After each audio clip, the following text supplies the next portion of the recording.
ቆይ ምን ማለት ነው? ማን ነው እንደዚህ እያደረገብኝ ያለው? ለምን አይተውኝም? ከኔ ጋር ያለባቸው ችግር ምንድን ነው? ምን ሆናችሁ ነው ሴቶች? ቆይ ወረቀቱ ምንድን ነው? ለምን? ሰላም ጤና ይስጥልኝ። ውድና የተከበራችሁ ሁሉም ነገር ቻናል ዩቲዩብ ተከታታዮች በሙሉ እያላችሁበት ሰላማችሁ ይብዛ። ሀኒቾ እንደምታዋት እንግዲህ እንደ እንግዳ ሄዳ ብዙ ነገሮች ተፈጥረዋል ማለት ነው። እንግዲህ የናታንና የኤፉ ልጅ እንዳልሞተ በይፋ ደብዳቤ ተልኮ ቤት ውስጥ ተቀምጧል ማለት ነው። ይህን ያደረገው ደግሞ ማን ነው ብትሉ የገዛ ወንድሟ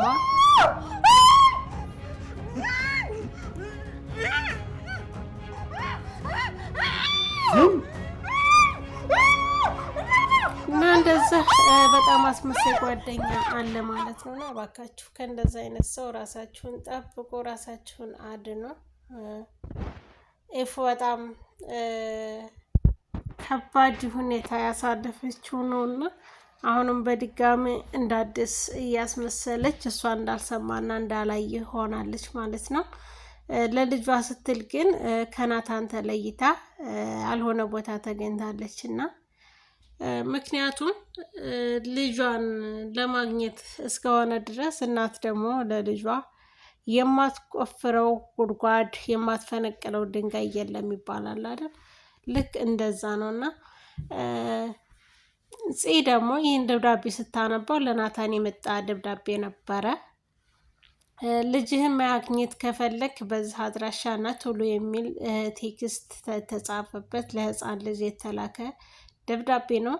ደብዳቤውን ደግሞ እንግዲህ የጻፈው ወንድሟ ስለሚያውቅ ማለት ነው። ወንድሟ ጽፎ ዳጊ ማለት ነው ለህፃን ልጅ ሰጥቶ ያ ህፃን ልጅ በር ላይ እንዳደርስለት ተደርጎ ነው ማለት ነው። እና አንድና አንድ ኤፍራታ ታውቃለች፣ ልጇ በህይወት እንዳለ ታውቃለች። የማያውቀው ምስኪኑ ናታን እንጂ እሷ ታውቃለች። ለምንድን ነው ነፍሱ በሰላም እንዳታርፍ ደህና ያረፍነውን ለምንድን ነው እየመጡ የሚበጠብጡን እያለ ናታም ተናግሯል ማለት ነው።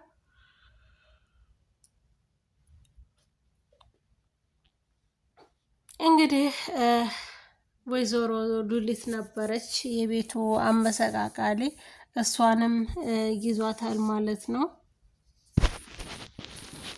ወንድሟ ይዟታል፣ የሀኒ ወንድም ማለት ነው። እና ናታን ጠርቶ ምን አለው? ሉሊትን አንተ ከቤት ጠርተህ እንዳስወጣሃት ደርሰንበታል እና ከእሷ ጋር ከመቼ ጀምረህ ነው የምትተዋወቀው ሲለው ህፃን ልጅ ታግቷል እና የህፃኑ ልጅ እገታ እጁ አለባት ተብሎ እሱን ለማጣራት ነበረ የመጣሁት በማለት ሀሳቡን ይሰጠዋል ለናታን። ናታን ግን ጥርጣሬ አድሮበታል። በቀደም የሸተተ ሽቶ ለካ ያንተ ነው፣ ያንተ እጅ ያለበት ማለት ነው እገታው ላይ የሚል ሀሳብ መጣለት ማለት ነው። ውድና የተከበራችሁ የሁሉ ነገር ዩቲዩብ ቻናል ተከታታዮች በያላችሁበት ሰላማችሁ ብዛት ይበልልኝ እያልኩኝ በዚህ ድራማ ላይ ብዙ ነገሮችን መማርና ማስተዋል ይኖርብናል። የቤተሰብ ሰው ጥላት ከሩቅ እንደማይመጣ ሁሉ መልካም ሰዎች ናቸው ብለን የተጠጋናቸው ሰዎች ራሳችንን እንደባብ ጠቅለው ሲጥሉን ነው የሚታዩት እና በዚህ በሀረግ እንዲሁም በለዛ ዩቲዩብ ቻናል የሚላኩ ትምህርቶች፣ ድራማዎች ትምህርት አዘልና ቁም ነገር አዘል እውነታዊ ታሪክም የተመሰረተበት ነው ማለት ነው። በእነዚህ በሁለት ጓደኛ ማቾች መካከል በጣም የማይፈርስ ጓደኝነት በዚች በትንሽ ነገር የማይፈርስን የመሰለው ፍቅር እንግዲህ አንደኛዋ እባብ አንደኛዋ እርግብ ሆነው ነውና የሚሰሩት።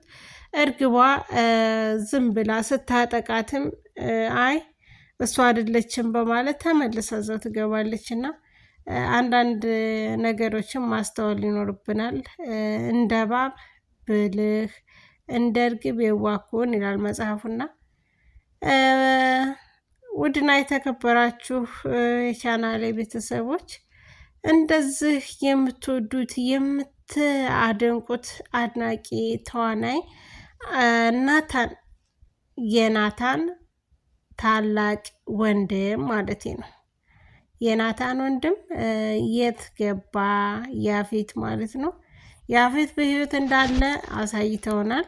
እንዲሁም ቢኒያም በህይወት እንዳለ አሳይተውናል። ነገር ግን ከድራማው እንግዲህ እስካሁን አልተመለሱም።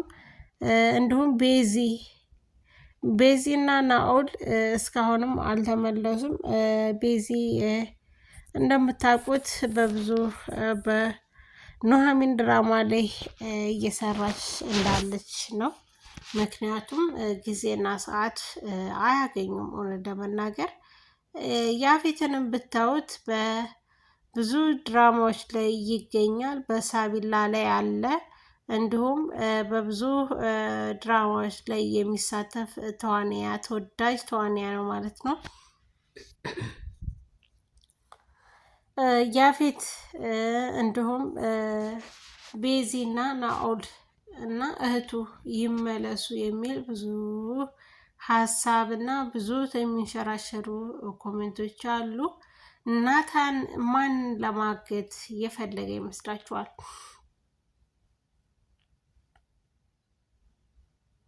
ናታን በሆነ ሰው ላይ ሀሳቡን ጣል አድርጎ እየተጠራጠረ ይገኛል። የተጠራጠረውም ጥርጣሬ እውነታዊና እውነታዊ ብቻ ነው ማለት ነው።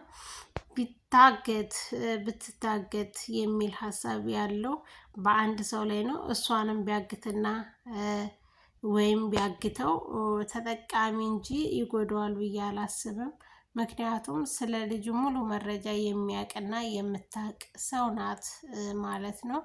ብትታገት ወይም ቢታገት ደስ የሚለን ሀሳብ አለን ማለት ነው።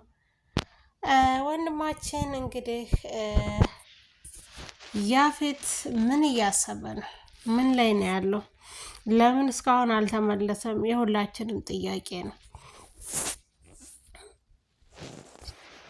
ለምን አልተመለሰም? ለምን ድራማውንስ አልቀጠለም?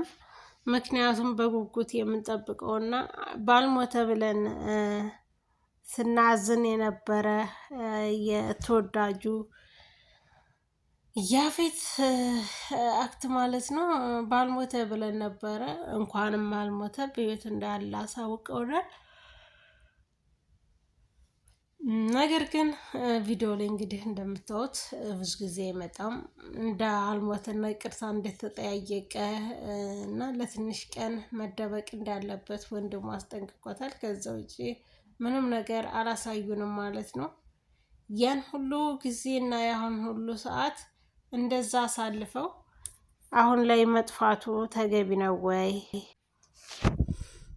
ኤፉ እንግዲህ እንደምታውቁት የልጇን ህይወት ለማዳን የማታደርገው ነገር የለም። አሁን ግን ድራማውን የልጇን መሞት ፋይል እየሆነ ነው። ምክንያቱም ሊደበቅ አልቻለም። በአደባባይ በቴክስት በደብዳቤ መጥቷል ማለት ነው። ይህን ደብዳቤ ደግሞ ናታን ከፍቶት ቢሆን ምንኛ በደስ ባለን። ነገር ግን እንግዲህ እሱ አልከፈተውም። የከፈተችው የናታን ትንሽየዋ እርግብ ማለት ናት። ጽናት የከፈተችው። ጺም ብትከፍተው ኖሮ ደብዳቤውን ናታን እንዲሰማ ነበረ እየተላከው። ናታን እንዳቅና ኤፍራታም ያልሰማች መስሎት ነው የላከው ማለት ነው ወንድሟ። ይህንን ሲያውና ሲሰሙ ምን ያክል እንደተደናገጡ ሁላችንም አይተነዋል። በጣም ከባድ ነው ለመናገር። ሞት የተባለ ሰው በህይወት አለ መባል ከባድ ነው። አልቅሶ እንግዲህ የሌላ ሰው ሬሳን የሌላ ልጅ ህፃን እንትን ነው የቀበሩት እና ያንን በተመለከተ ነው እንትን ያሉት። ሰላም ቆዩ።